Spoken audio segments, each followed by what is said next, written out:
Bonjour et bienvenue sur le podcast For Me Talks. Dites-moi, quel livre vous lisez en ce moment?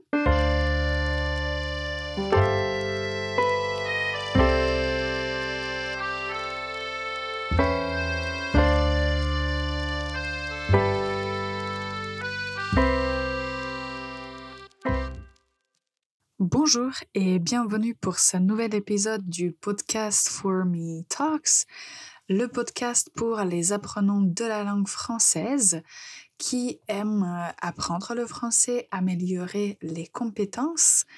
Moi, je m'appelle Ivana, je suis prof de français et je suis là pour vous aider à approfondir vos connaissances de la langue française. Alors aujourd'hui, on parle d'un sujet que j'adore, ce sont des livres, mais dans cet épisode, je veux vous donner quelques verbes intéressants concernant, on peut dire, ce monde de lecture. Et puis, j'aimerais aussi vous parler de quelques classiques, de quelques livres classiques en français. Vous le savez peut-être que la littérature française est très riche. Et si vous voulez vraiment apprendre le français, à un moment, il faut aussi lire la littérature française, la littérature en français en fait, pas uniquement française, mais disons francophone. Mais avant d'en parler, je vous donne la faute de la semaine.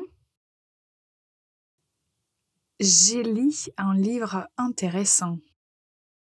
J'ai lu un livre intéressant. Donc, vous pouvez remarquer que là, il s'agit du passé composé, mais le participe passé est incorrect. J'ai entendu ça plusieurs fois. Donc, le verbe lire au passé composé ne va pas avoir li comme participe passé, mais lu. Vous pouvez penser et retenir ce participe passé parce qu'il y a beaucoup d'autres participes passés qui sont irréguliers. Donc, nous avons par exemple le verbe boire, bu, lire, lu, savoir, su, devoir, dû. Et comme ça, quand vous mémorisez qu'il y a plusieurs verbes irréguliers qui ont un participe passé qui se termine par la lettre U, ça va être plus facile à retenir que on ne va pas dire j'ai lu, mais j'ai lu. Donc, la phrase correcte va être j'ai lu un livre intéressant. J'ai lu un livre intéressant. D'accord. Quand on parle des livres aujourd'hui, on peut parler des livres papier. Ce sont des livres qu'on peut acheter ou qu'on peut emprunter dans une bibliothèque, on peut acheter dans une librairie. Mais maintenant, il y a de plus en plus de personnes qui lisent des livres numériques. Des livres numériques, c'est des livres que vous téléchargez et que vous pouvez lire sur votre portable, votre tablette ou votre Kindle. Donc, il paraît que j'ai parlé avec une femme qui, en fait, a l'habitude de lire presque tout le temps des livres numériques et elle m'a dit que pour elle, c'est mieux parce qu'elle peut adapter la taille des lettres, alors que ça, parfois, ça peut être un problème si on lit un livre papier. Des lettres peuvent être plutôt petites et ce n'est pas facile à lire. Donc, on peut parler des livres papier, des livres numériques. Si on veut acheter un livre, on va dans une librairie. Si on veut emprunter un livre, on va dans une bibliothèque. Et si par exemple, pendant que vous lisez un livre, il y a une partie ou une phrase qui vous plaît et vous décidez de recopier cette phrase dans votre cahier ou dans vos notes sur votre portable, vous allez prendre une citation. Une citation, donc vous mettez les guillemets et la phrase se trouve entre guillemets. Et ce type de phrase s'appelle une citation. Alors ça, c'était un peu du vocabulaire utile concernant des livres. Déjà, nous avons mentionné quelques verbes qui sont liés à cette activité de lire quelque chose. Donc, nous avons le verbe lire, le participe c'est lu. Nous avons le verbe écrire. Quand on parle des auteurs, des écrivains, on va dire cet écrivain a écrit ou cet auteur a écrit un roman passionnant. On peut aussi parler du verbe raconter. Quand vous voulez dire à une personne de quoi il s'agit dans un livre, vous pouvez dire « ce roman raconte l'histoire d'une femme et d'un homme qui sont tombés amoureux ». Donc ce livre raconte l'histoire, raconte, raconter. On a mentionné le verbe emprunter.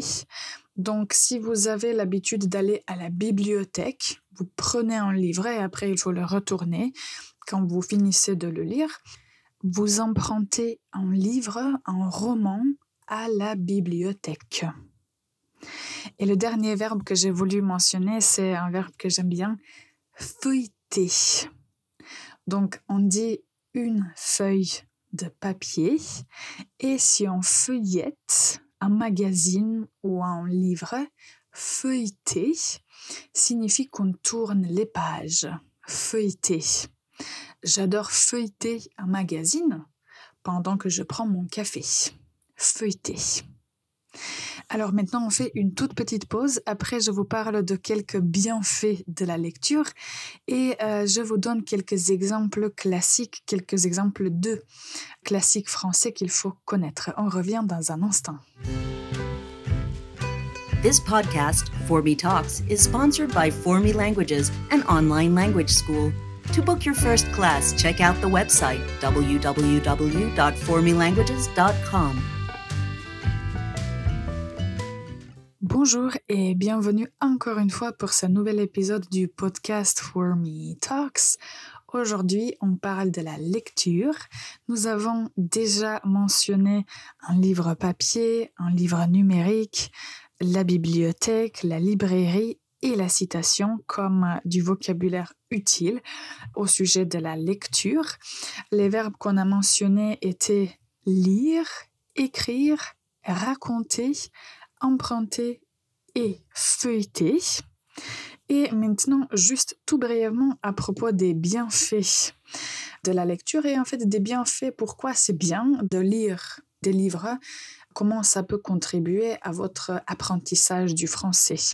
Alors, si vous lisez des livres en français, vous allez améliorer votre vocabulaire et en plus de ça, vous allez apprendre à vous débrouiller en utilisant juste le contexte.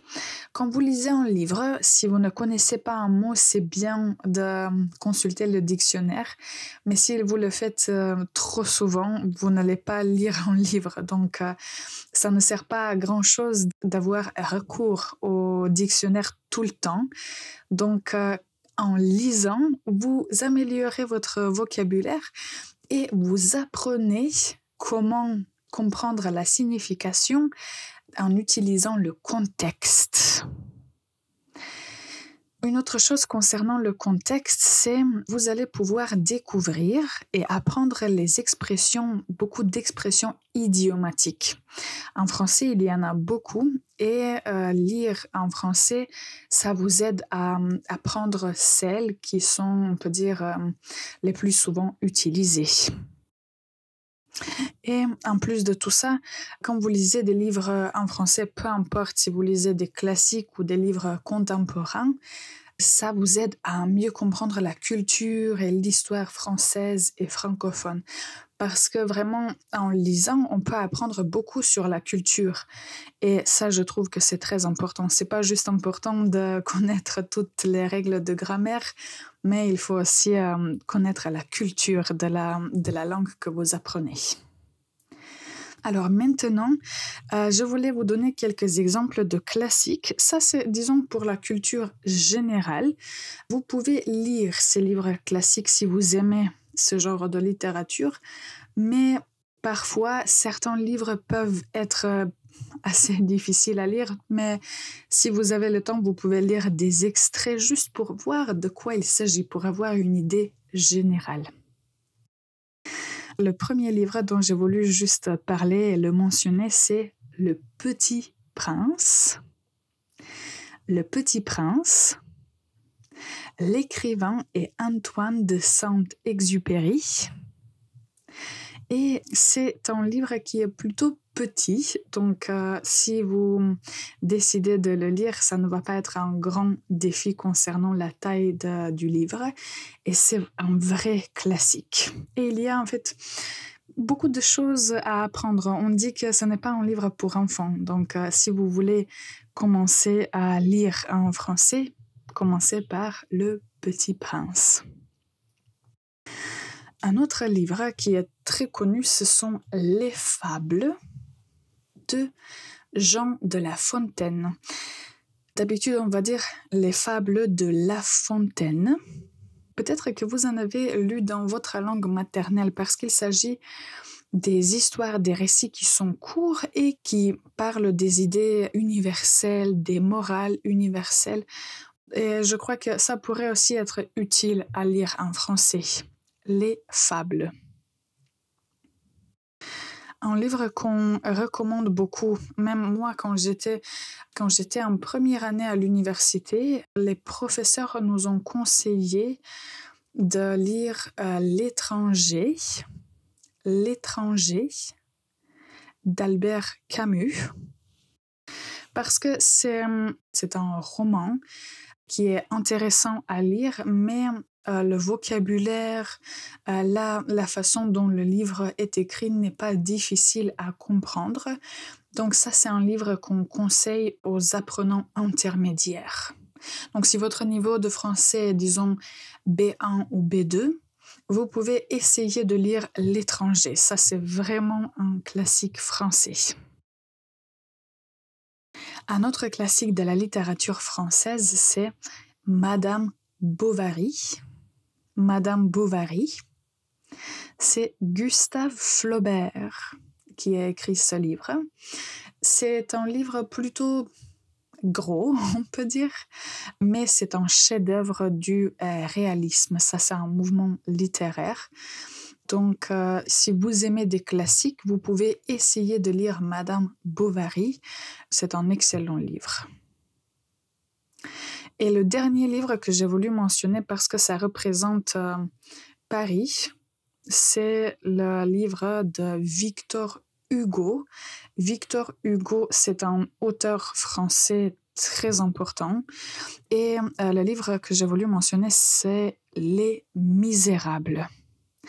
Peut-être que vous en avez entendu parler parce que Les Misérables, il y a en fait plusieurs films qui sont faits d'après le livre et ça, je trouve que c'est un livre difficile à lire, mais si vous aimez des livres classiques, vous pouvez peut-être essayer de le lire pour avoir une idée de quoi parle Victor Hugo. En tout cas, la raison pour laquelle j'ai mentionné ces livres, c'est pour vous donner une idée de la littérature française. Il y a beaucoup d'autres auteurs qui sont très connus et qui sont très importants dans la littérature française. Donc, moi, j'en ai juste choisi quelques-uns, mais il y en a beaucoup, beaucoup, beaucoup plus.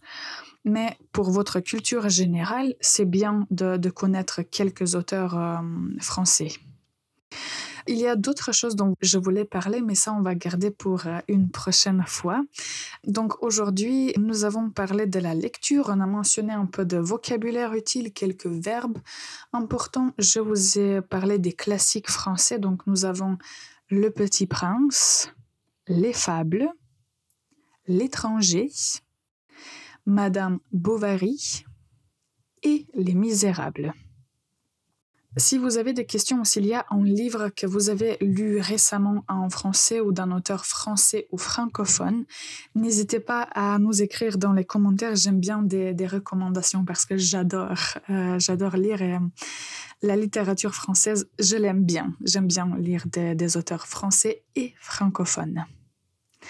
La dernière chose qui nous reste pour aujourd'hui, c'est la phrase à prononcer. Je veux juste vous dire que ce document va être disponible jusqu'à fin février. Donc, si vous ne l'avez pas téléchargé, allez sur notre site www.formelanguages.com et sur la page d'accueil, vous allez trouver une section pour le livre en PDF et vous allez pouvoir le télécharger gratuitement.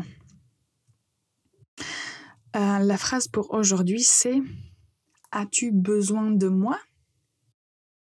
As-tu besoin de moi?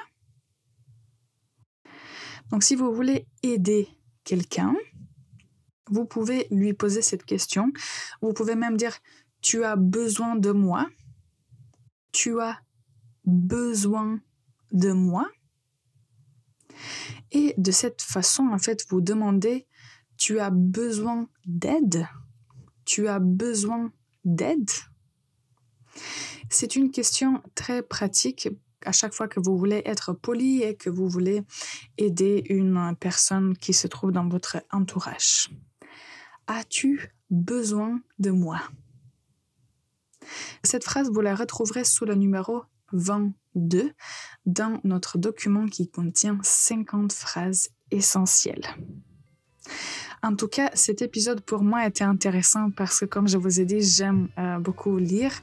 Si vous avez des questions, des suggestions, n'hésitez pas à nous écrire. La dernière chose, merci à toutes les personnes qui nous ont écoutés jusqu'à la fin. Bonne journée et à la prochaine.